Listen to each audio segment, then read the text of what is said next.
Olá amigos, eu sou Thiago Bizzi e esse é o Farol LS referente ao fechamento do pregão de hoje, terça-feira, dia 16 de agosto de 2016. Vamos então à movimentação do mercado, que anda particularmente difícil. Hoje nós tivemos um dia de queda de 0,49%. Não é uma queda em termos percentuais expressiva, mas acontecendo onde acontece, começa a deixar o cenário novamente desconfortável, por conta daquela história que eu já venho dizendo para vocês há bastante tempo, desse padrão de alargamento que o índice vem desenhando. Tá? Então, para o pessoal que está chegando aí mais recentemente e não sabe o que é isso, basicamente é esse movimento que iniciou com um movimento lateral, quando muita gente esperava um movimento corretivo, o mercado foi se arrastando para cima, né, com candles feios, mas foi se arrastando. Depois ensaiou uma queda, voltou a subir, voltou a cair, e ele foi ganhando amplitude de movimento lateral, né, com uma característica que fica mais visível no gráfico intradiário de romper o topo e cair, romper o fundo e subir, romper o topo e cair, romper o fundo e subir. Né? Mas por este momento aqui, o mercado, eu esperava uma definição por parte dos preços, parecia que o mercado tinha se definido para baixo, inclusive teve uma orientação de venda nesse dia aqui, parecia que o mercado tinha se definido para baixo, provavelmente para buscar essa zona aqui dos 56 mil pontos. A reação me surpreendeu, acho que surpreendeu muita gente, o mercado fez esse candle forte de alta, que nos fez voltar à expectativa de alta, né? Me dando a impressão, então, até pelo fato de a gente ter agora fundos mais altos, que a gente estava deixando para trás esse padrão, estávamos rompendo, então, uma resistência importante que a gente tira lá do topo de 2015, em maio, por volta de 58.500, que o próximo alvo seria a faixa dos 62 mil pontos. Né? Então eu esperaria que o mercado deslanchasse. Na sexta-feira a gente teve uma hesitação do mercado, mas ainda a expectativa era altista. Ontem o mercado subiu, né? Podia ter tido mais volume, isso nos incomodou um pouco. Nós não tivemos ajuda do mercado americano ainda. E daí hoje o mercado é pressionado para baixo, o volume sobe um pouquinho e a mensagem que começa a ficar é de possibilidade de que ainda estejamos sendo segurados, então, por esta linha de retorno e que ainda talvez seja o caso de a gente ter o rompimento do topo e um movimento de queda, talvez para romper esse fundo. Tá? Então, nesse processo, teve alguns momentos onde eu fiquei mais receoso com o mercado. Foi aqui, né? Foi aqui, foi aqui e agora eu devo dizer que de novo aqui. Tá? Vamos olhar para embasar um pouco melhor isso daí. Vamos olhar o mercado lá fora. Começando lá fora, eu me refiro aos Estados Unidos, tá? Índice Dow Jones. O mercado americano marcou um topo importante em julho, tá? E a evolução que ele vem nos mostrando depois de ter segurado nesse ponto aqui, tá? Que foi o pullback do rompimento do topo histórico, eu imaginava que um sinal importante lá fora para ajudar o nosso mercado a deslanchar seria o rompimento da LTB, com o movimento de alta. A gente teve o rompimento da LTB, o movimento de alta foi muito arrastado lá nos Estados Unidos. A gente não se aproveitou muito desse movimento para dar aquela disparada que todo mundo quer ver, né? Tanto faz se é para cima ou para baixo, pessoal. Como trader a gente só quer movimento, e o que o mercado vem apresentando no nosso mercado nos últimos 10 dias não é bom para operações, tá? Bom, pela forma como o mercado evoluiu, começou a ficar um pouco mais claro que existe esta linha horizontal aqui, né, para ser vencida, que tu já vê no S&P 500 futuro um pouco mais de tempo, que era aqui. O mercado tentou romper, não conseguiu e também vem se arrastando. Bom, ontem, né, o mercado americano, mais uma vez, renovou máxima no ano. Tá? Não fechou muito bem, mas vinha, né, num viés altista. E hoje, tá? O mercado americano cai. Tá? E tem aí um acréscimo de volume. E na minha leitura, às vezes é pouco difícil explicar, eu acho que a chance do mercado americano cair agora aumentou muito.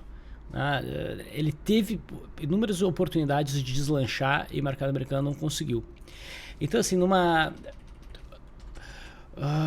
entendimento de risco-retorno, tá? A gente está num momento onde o risco de ficar comprado cresceu muito, tá? Porque o mercado tem espaço para cair. E o sinal de entrada seria barato, tá? No sentido que, vamos supor que vocês e eu, provavelmente, eu não estou certamente, mas provavelmente vocês não estão comprados no mercado americano, tá? Estando comprado, eu ajustaria o stop para a mínima de hoje, tá? Por quê? Porque se o mercado cair, ele tem espaço para cair até esse ponto, e isso pode levar a um efeito muito maior. Se o mercado vem abaixo desse fundo aqui, porque já vai estar abaixo da média móvel de 20 períodos e as bandas estão bem estreitas, tá? Bandas estreitas geralmente pronunciam movimentos mais violentos, a gente não sabe se para cima ou se para baixo. Muitas vezes o mercado estressa um lado da banda e quando volta ele ganha velocidade para abrir do outro lado. Tá? Então pode ser o caso aqui. E se o mercado acaba rompendo essa região, sei lá, a gente pode ter o entendimento de um rompimento falso de topo histórico e o movimento pode ser bem agudo para baixo. Tá? Então tem que levar em conta esse cenário. Então as chances de movimento amplo de queda começam a crescer e a gente está falando de um movimento que pode se tornar amplo. Tá, mas Bizzy, e se o mercado subir? Se eu sair fora e o mercado subir? Se o mercado subir, é fácil reentrar, porque a gente tem uma resistência bem definida, a gente teria saído bem próximo dessa resistência. Tu pode sair aqui, se o mercado romper, a gente reentra. Tu paga um pouco mais caro, mas com muito mais segurança. Entende? Então, é isso que eu começo a ver no mercado americano, tanto no gráfico do índice Dow Jones quanto do S&P 500 Futuro. O Dow Jones é mais crítico. O S&P 500 Futuro ainda tem o mercado bem acima desse topo aqui, bem não vou dizer, mas acima desse topo. Mas de qualquer forma eu vejo risco, aumento de volume nesse engolfo de baixo de hoje. Tá? Então, eu começo a ficar preocupado com esse movimento do mercado americano. Tá? Antes eu não estava. E o que isso tem a ver com o nosso mercado? Diga o que quiserem. Para mim, o mercado americano influencia tremendamente o nosso mercado. Tá? Se o mercado americano cair, o nosso mercado não sustenta alta. Tá? É muito difícil. Tá?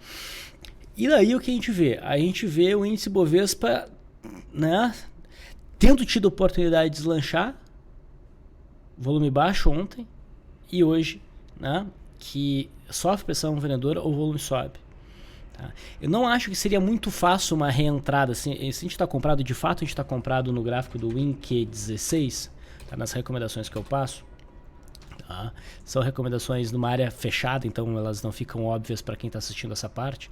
A gente teve entrada na superação dessa máxima aqui.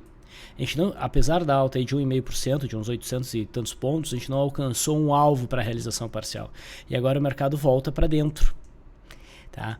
Então assim, risco-retorno, eu prefiro sair com talvez aí uns 100 pontos de prejuízo, tá? E evitar um stop de, sei lá, 1.800 pontos. Eu vou pago para ver, agora que as coisas eu acho que já não ficam mais favoráveis, tá? Para ver se eu consigo ganhar a distância até a RP, eu já começo a achar que não vale a pena. Tá? Então, por mais que a gente não tenha alcançado o alvo, e por mais que a gente ainda esteja, em tese, em terreno lucrativo pelo fechamento de hoje, por 5 ou 10 pontos pelo preço de entrada, tá? Eu cairia fora. Eu ajustaria o stop. E repara que o sinal de reversão aqui é mais forte do que no gráfico do índice Bovespa. A gente fecha praticamente na mínima. Tá? Se a gente olhar no gráfico intradiário, a gente vai ver que a linha de retorno foi rompida. A gente tinha o candle de sexta-feira, né, definindo duas fronteiras aqui que diriam muito sobre o mercado rompeu para cima, mas ficou faltando aquele teste da linha embora, aquele zigue-zague amplo. Isso aqui eu não considero o zigue-zague amplo o suficiente, isso aqui. Então isso aqui é o zigue-zague, só que o que o mercado faz, ele já faz topo abaixo, topo anterior, e já está querendo perder essa mínima aqui, voltar para dentro com um zigue-zague descendente com um pivô, né? Então, eu acho que o risco cresceu demais. Portanto, eu ajusto o stop para baixo da mínima de hoje. De qualquer forma, sim, eu estou ciente que o WinQ16 vence amanhã. Tá? A partir de amanhã, operações devem ir para o WinV16. Tá? O WinV16 é o novo contrato. Então, de qualquer forma, posições no WinQ16 morrem. Mas se esse contrato tivesse mais tempo de vida, esse seria o momento de ajustar o stop. E dependendo da forma como o mercado evoluir amanhã, bom, então, mesmo até para swing trade, arriscar uma venda aqui. Tá? Se a gente pudesse continuar operando esse gráfico no WinV, ok, até dá para buscar isso aí também. Tá, uma venda abaixo desse ponto, stop acima da máxima, porque o tanto que a gente está arriscando, com o tanto que isso pode dar de retorno, se realmente o mercado marcar um topo, o risco-recompensa é bem significativo. Tá? Gostaria que a gente pudesse operar no gráfico do WinQ, onde as coisas ficam mais claras para mim. O WinV para mim é meio nebuloso ainda. Tá? Então, lembrem, o WinQ vence, o WinV inicia, tá? E eu ajustaria, então, se tivesse mais tempo de mercado, eu ajustaria o stop para baixo da mínima de hoje, o que permitiria, se o mercado fosse subir, né, uma chance de a gente ainda ficar dentro da posição. Tá? Mas esse momento do Ibovespa começou a me deixar bem desconfortável. Tá? Esse movimento que a gente está vendo agora, eu não sei a opinião de vocês, mas me lembra muito esses momentos aqui, ó. Aqui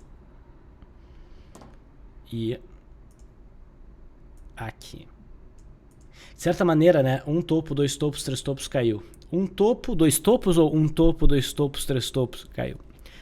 Um topo, dois topos, três topos talvez? Não sei. Mas enfim, o risco do mercado iniciar um movimento corretivo, apesar do viés ainda ser autista, eu acho que cresceu bastante. O índice está particularmente difícil, tá, por conta desse padrão de alargamento. Nas demais operações, nas ações, a gente não vem tendo problemas, está sendo de novo um mês bastante bom, tá? Mas o índice está em especial difícil. Tá? Então, eu ajustaria esse stop e, querendo ser agressivo, se tu acha que o mercado realmente vem para baixo, acho que dá até para pensar numa venda, porque se o mercado iniciar um movimento de correção, tá, provavelmente a gente vem buscar a região dos 56 mil, pelo menos. Tá? O que dá uns 2.600 pontos. Tá? E o mercado teria condições, se iniciasse de fato um movimento corretivo, poderia ir além disso. Tá? Então, essa é a minha opinião em relação aos índices brasileiros e americanos. E o dólar? Bom, o dólar, como eu venho dizendo, vem insistindo no movimento de alta. Eu espero que continue insistindo no movimento de alta, e o pregão de hoje foi um bom exemplo disso. Tá?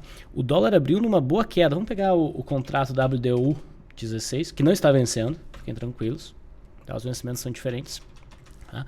A gente chegou a ter uma abertura bem em queda e o mercado se recuperou e conseguiu produzir uma alta de 0,41%. Até dando um trade de rompimento de linha d'água no finalzinho do pregão. Esses rompimentos de linha d'água, olhando aqui do gráfico de 15 minutos, de finalzinho de pregão, são bem consistentes. Tá? Se tivesse rompido aqui, nesse momento não seria consistente. Até ali no Last Live que a gente pediu, vamos torcer para que o mercado não rompa de imediato e esse rompimento seja depois das 3 horas da tarde. Daí ele se torna mais consistente. Outra coisa que eu dizia é que o dólar provavelmente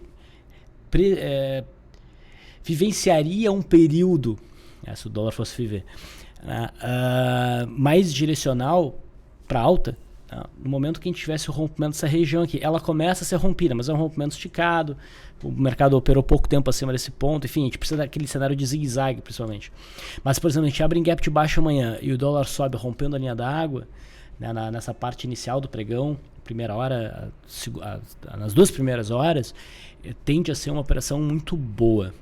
Tá? Então, apesar de não ver brecha boa para a posição de swing trade no dólar, eu acredito que o dólar vai insistir no movimento de alta. Ainda dentro de uma tendência de baixa, e o alvo provavelmente é o móvel de 21 períodos e estes fundos aqui. Pelo menos essa é a minha visão de curto prazo para o dólar e, de certa maneira, né? Dólar em alta, o que a gente espera para a bolsa geralmente? Bolsa em queda. Então o dólar está insistindo nesse movimento de alta e a bolsa está insistindo no movimento de alta e agora parece querer começar a jogar a toalha. Então, bastante cautela nesse momento de mercado. Se a gente for olhar o juro, o DI1F19 segue dentro do padrão de Cunha, nada significativo acontecendo, a gente precisa do rompimento de uma dessas 2 linhas para ver um pouco de movimento acontecer. Então era isso, pessoal. Perdão pelo vídeo longo, mas eu acho que dessa vez não foi repetitivo. Fico por aqui, até a próxima.